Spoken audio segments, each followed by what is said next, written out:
समय की बात है। भारत के पूर्व भाग में तबलापुर नाम का एक छोटा सा गांव था। गांव के पास एक बड़ा सा पहाड़ था जिसकी चोटी पर 100 साल पुराना देवी माँ का मंदिर था। मंदिर के देख रेख लिए पास ही एक पंडित जी का परिवार रहता था, जिनका जीवन मंदिर से आने वाले दान दक्षिणा पर निर्भर रहता था। पर उन्हें दक्षिणा भी ना के बराबर मिलती थी, क्योंकि पहाड़ों के ऊंचाई पर मंदिर होने के कारण दर्शन के लिए गिने चुने लोग ही आते थे। कम लोग आते थे तो दक्षिणा भी कम मिलता था, जिसके कारण पंडित जी को घर चलाना मुश्किल होता जा रहा था। अरे भाग्यवान, अब मैं क्या कर सकता हूँ। जब मैंने मंदिर की जिम्मेदारी ली थी तो मुझे लग रहा था 100 साल पुराना मंदिर है, लोगों की श्रद्धा मंदिर से जुड़ी होगी, जिसका फायदा मुझे भर भर के मिलेगा। अब मुझे क्या पता था कि लोग वक्त के साथ इतने आलसी हो जाएंगे जो पहाड़ चढ़कर मंदिर ही आना बंद कर देंगे। अब मेरे शरीर में इतनी ताकत भी नहीं रही कि मैं कहीं काम करके पैसे लेकर आऊं।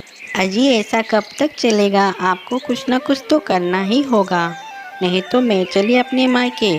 उसके बाद अकेले अकेले बजाते रहिएगा खाली बदन मंदिर की घंटी। अब चुप भी करो, मैं जल्द ही कुछ सोचूंगा इस बारे में।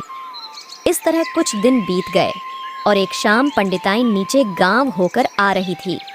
यह देख पंडित जी ने पूछा, अरे पंडिताइन, इस समय कहाँ चली गई थी? अजी, नीचे गांव गई थी। आज गांव में सस्ते दामों में सब्जियां मिल रही थी। मैंने सोचा ऐसा मौका बार बार नहीं मिलेगा, इसलिए सब्जियां लेने चली गई।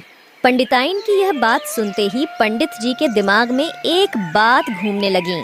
अगर पंडिताइन सस्ते सब्जियों के खत्म होने के डर और लालच के चक्कर में इतनी तकलीफ बर्दाश्त करके पहाड़ के नीचे उतर सकती हैं, तो वही डर गांव वालों को होगा तो वहां पहाड़ पर चढ़कर मंदिर आने से क्यों हिचकिचाएंगे। इस सोच के कारण पंडित जी के दिमाग बैठ बिठाए पैसे कमाने का तरीका आ गया। अगले दिन सुबह पंडित जी गांव के मुखिया जी से मिलने गए। नमस्ते पंडित जी, कहिए कैसे आना हुआ?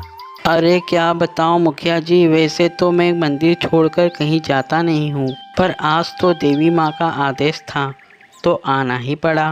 मुखिया जी ने आश्चर्य से पूछा, देवी माँ का आदेश, ये आप क्या कह रहे हैं? पंडित जी ने कहा, हाँ हाँ मुखिया जी, देवी माँ का आदेश। कल रात मेरे सपने में देवी माँ आई। देवी माँ बेहद गुस्से में मुझसे कहने लगी, पुत्र, मेरी चरणों में पूरा ब्रह्मांड सिर झुकाता है, पर मेरे इस 100 साल पुराने मंदिर में सिर्फ गिने चुने लोग ही आते हैं। यह मेरा घोर अपमान है। अगर ऐसे ही मेरा अपमान होता रहा तो मैं मंदिर छोड़कर चली जाऊंगी और जाते जाते गांव वालों की हर खुशियां मेरे साथ लेकर चली जाऊंगी। अब से मुझे चढ़ावे में सोना, चांदी, रुपया और वस्त्र, ये सभी चीजें चाहिए।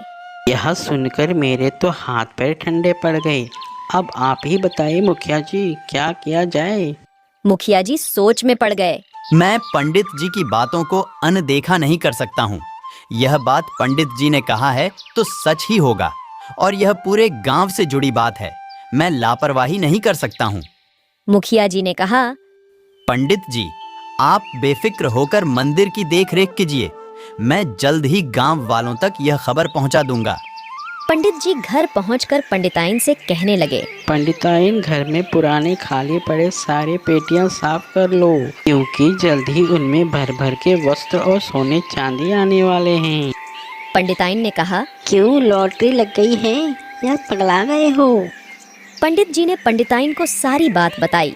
सुबह होते होते पंडित जी की बात मुखिया जी ने आग की पूरे गांव में फैला दी और मंदिर में लोगों का जमावड़ा लग गया। कोई चढ़ावे में सोना दे रहा था तो कोई रुपए। इस तरह एक सप्ताह बीत गया, पर चढ़ावे में कोई कमी नहीं आई। पर यह सब देख पंडिताइन को डर लगने लगा था। अजी, सुनते हो, यह सब कुछ ज्यादा ही हो रहा है। कहीं देवी माँ हमसे नाराज ना हो जाए। इतना धन काफी है हमारे जीवन जीने के लिए। अब हमें यह सब कुछ बंद कर देना चाहिए। पंडित जी ने कहा, मुझे भी कुछ ऐसा ही लग रहा है, पर मैंने सोचा ही नहीं था कि बात इतनी बढ़ जाएगी। अगर गांव वालों को हमारा झूठ पता चल गया तो वो हमें जिंदा नहीं छोड़ेंगे। इसीलिए मैं सोच रहा हूँ कि आज रात हम दोनों सारा धन लेकर यहाँ से चले जाते हैं और शहर जाकर बच जाएंगे। कहने के मुताबिक पंडित पंडिताइन ने सारा धन समेटा और गांव छोड़कर जाने लगे। पर होनी को कुछ और ही मंजूर था। जाते जाते सुनसान सड़क पर उन्हें एक चोर मिल गया। चोर ने उन्हें रोकते हुए कहा, चुपचाप तुम्हारे पास जो कुछ भी है मुझे दे दो, वरना ये चाकू तुम्हारे पेट में घुसेड़ कर सारी अंतड़ियां बाहर निकाल दूंगा। पंडित जी ने कहा, तुम तो वही हो जो पिछले 1 सप्ताह से मंदिर में आ रहे थे। हाँ, मैं वही हूँ।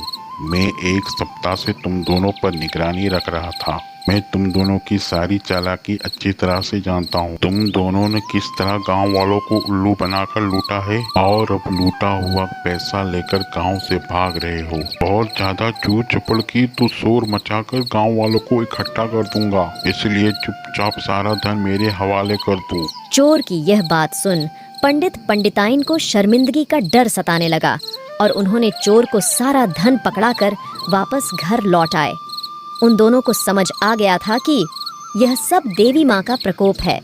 उन दोनों ने देवी माँ के सामने हाथ जोड़कर माफी मांगी और दोबारा ऐसा न करने का वादा किया। तब अचानक उनके सामने चोरी हुआ धन आ गया, जिसे देख पंडित जी को सारी बात समझ आ गई। पंडित जी ने देवी माँ से वादा किया कि उन पैसों से मंदिर आने का पक्का रास्ता बनाया जाएगा।